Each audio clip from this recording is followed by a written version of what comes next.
एक बार एक आदमी किसी गांव के पास से होकर गुजर रहा था। उस रास्ते में श्मशान भूमि थी।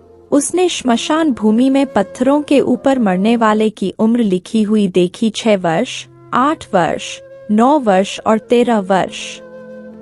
उस आदमी ने सोचा कि इस गांव में सभी की मृत्यु इतनी कम आयु में ही हो जाती है। वह आदमी गांव में गया तो गांव वालों ने उस आदमी की बहुत सेवा सत्कार किया। वह आदमी कुछ दिन उस गांव में ठहरने के बाद वहां से जाने के लिए तैयार हुआ और गांव वालों को बताया कि मैं कल जा रहा हूं। उसकी बात सुनकर गांव वाले बहुत दुखी हुए और कहने लगे, हमारे से कोई गलती हुई है तो बताओ, लेकिन आप यहाँ से न जाओ, आप इसी गांव में रुक जाओ। वह आदमी कहने लगा कि इस गांव में मैं और अधिक नहीं रह सकता, क्योंकि इस गांव में इंसान की कम आयु में ही मृत्यु हो जाती है। उसकी बात सुनकर गांव वाले हंसने लगे और बोले, देखो हमारे बीच में भी कोई 68 वर्ष, 72 वर्ष और 83 वर्ष का भी है।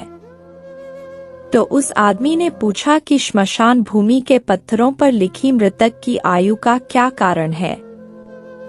गांव वाले कहने लगे कि हमारे गांव में रिवाज है कि आदमी सारा दिन कामकाज करके, फिर भगवान का भजन कीर्तन, जीव की सेवा करके, रात को भोजन करने के बाद जब वह सोने जाता है तब वो अपनी डायरी के अंदर यह बात लिखता है कि आज कितना समय भगवान का सत्संग, भजन, सुमिरन किया।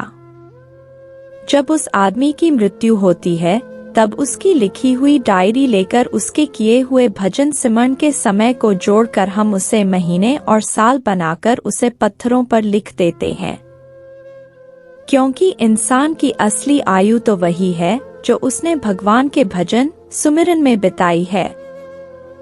इंसान का बाकी जीवन तो दुनिया में ही व्यर्थ चला गया।